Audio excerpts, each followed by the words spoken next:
Salut, c'est Trado, voilà la vidéo de mise à jour pour l'indice parisien et au niveau des fondamentaux, c'est vraiment pas bien ce qui s'est passé aujourd'hui. Il y a du pas bien et du vraiment pas bien.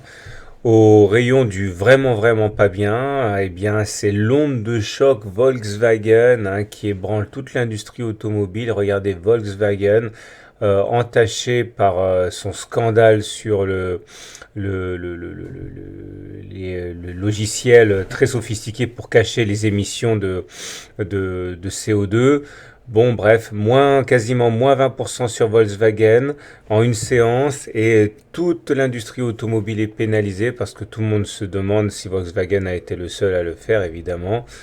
Et en même temps, eh bien, aux États-Unis, mauvaise nouvelle également puisque un des représentants de la Fed a dit que finalement il s'attendait à une augmentation des taux avant la fin de l'année alors qu'on espérait tout juste que la Fed adapterait son calendrier à l'absence d'inflation. Alors voilà un nouveau pavé dans la mare et ça nous donne eh bien une bougie apocalyptique de moins 3,4%. Alors on va pas tortiller le truc dans tous les sens. Moi j'avais dit que j'envisageais une hausse. Mais bon, il est important quand même de comprendre les éléments qui laissaient anticiper une baisse, même si moi, encore une fois, je l'ai pas fait, mais ceci n'empêche pas cela. J'avais dit hier deux choses. J'avais dit qu'on avait ici une pénétrante haussière, j'avais dit ligne de poussée, mais c'est un abus de langage, un lapsus, pardon. Bougie qui commence plus bas que ne finit la bougie précédente et qui termine au-dessus du milieu de la bougie. Ça s'appelle une pénétrante haussière. J'avais dit également que malheureusement, lorsqu'on est en trading range comme ça, tout ce qui est indicateur technique et chandelier japonais, ça fonctionne pas très bien. Si on veut retrouver un petit peu de visibilité au niveau des indicateurs techniques et des chandeliers, il faut changer d'unité de temps. Par exemple, basculer en hebdomadaire où on voit effectivement qu'on était en dessous de la ligne de coup du double top. Ok, mais en unité jour, comme on était dans un trading range, eh bien, on perd de la qualité au niveau des indicateurs. J'avais même conclu en disant que voilà, faute de grive, on mange des merles. Et du coup, j'avais anticipé qu'on irait un petit peu plus haut aujourd'hui. Bon, ça n'a pas marché, évidemment, c'est pas la question. Alors, quels sont les éléments qui laissaient éventuellement anticiper qu'on baisserait aujourd'hui? Bon, c'est vraiment purement spéculatif ce que je dis, parce qu'il est clair que ce qui a fait la décision, c'est pas les indicateurs ni les chandeliers japonais, c'est l'onde de choc Volkswagen qui a refroidi tout le monde. Certains parlent même d'un signe noir en ce sens que c'est un phénomène complètement inattendu qui pouvait pas être pricé par le marché et qui a donc été d'autant plus violent qu'il n'était pas anticipé. Mais bon, on va faire comme si. Alors, le momentum hier avait basculé en territoire négatif. Aujourd'hui, c'est confirmé avec une deuxième séance, mais bon, certains auraient pu éventuellement dire que c'est un signal baissier. Autre élément qui était baissier, c'est le fait que oui, le stochastique était sous son signal et il confirme aujourd'hui avec une deuxième séance sous son signal. Bon, voilà, c'est simplement par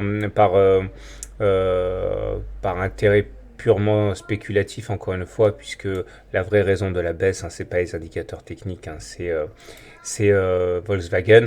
Néanmoins, on a un nouveau signal baissier aujourd'hui, et même deux. Tout d'abord, l'OBV, on vient de casser à la baisse un support ici, oblique. On avait une oblique sentinelle ici de support, elle a lâché aujourd'hui. Bon, attention, elle a déjà été quasiment cassée le 18 septembre, c'était un faux signal, mais là elle est cassée quand même beaucoup plus violemment, il faut faire attention. Et ça traduit notamment le fait qu'il y a une hausse des volumes qui crédibilise la baisse d'aujourd'hui. Notez également que le CCI vient de basculer dans sa zone de survente, il tombe en dessous de moins 100, c'est un signal baissier, il faut le savoir. La dernière fois que ça s'est produit, c'était là. Ok, ici. Non, c'était même avant. C'était là. Ok, c'est là qu'on a basculé en territoire négatif de survente sur le CCI. Donc c'était assez bien annonciateur de la baisse qui s'en est suivie. J'ai fait un e-book sur les indicateurs techniques, sur les CCI, le stochastique, etc. Vous pouvez vous le procurer. Donc signal baissier sur le CCI. Et également autre chose qu'il faut prendre en considération, c'est le fait que eh bien, on vient de faire un T1. Regardez, un T1, c'est-à-dire une clôture en dessous de la Bollinger inférieure. Et étant donné que la Bollinger supérieure et la Bollinger inférieure divergent et qu'on vient de faire un T1, eh bien il faut savoir qu'on a plus d'une chance sur deux demain de finir également en dessous de la Bollinger inférieure. Il faut le savoir. Maintenant, si d'aventure on devait réintégrer les Bollinger, et bien dans ce cas, le scénario de référence serait normalement d'aller chercher la M7. Je vous donne un exemple ici, regardez. Là, on a fait un T1 avec Bollinger supérieur et inférieur qui divergent. Donc on avait une chance sur deux plus d'une chance sur deux de faire un T2. Ça a été chose faite ici.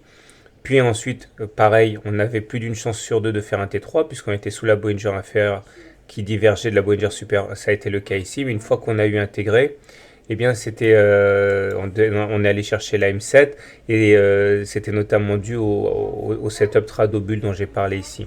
Bon, bref, tout ça pour dire qu'on a plus d'une chance sur deux de finir en dessous de la Bollinger inférieure demain. On remarquera enfin que on est sorti du fameux trading range. Enfin, j'ai presque envie de dire il fallait que ça sorte d'un moment ou un autre parce que ça commençait à devenir vraiment crispant. Donc c'est le bas qui a été décidé. On remarquera quand même au passage qu'on a un support ici, c'est le SAR. S'il devait casser, ce serait franchement une mauvaise nouvelle. Le SAR a été cassé la dernière fois à la baisse ici. Hein. Le SAR il était vert, il a été cassé ici à la baisse. Regardez la déculottée qu'on a pris après. Donc il ne s'agirait pas de casser le SAR qui est en support ici. Voilà ce qu'on pouvait dire pour la séance du jour. Je vous souhaite une bonne soirée, je vous souhaite de bons trades.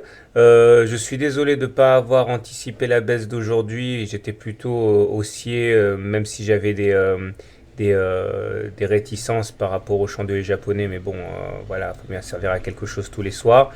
Je vous souhaite une bonne soirée, de bons trades et donc à demain pour la mise à jour.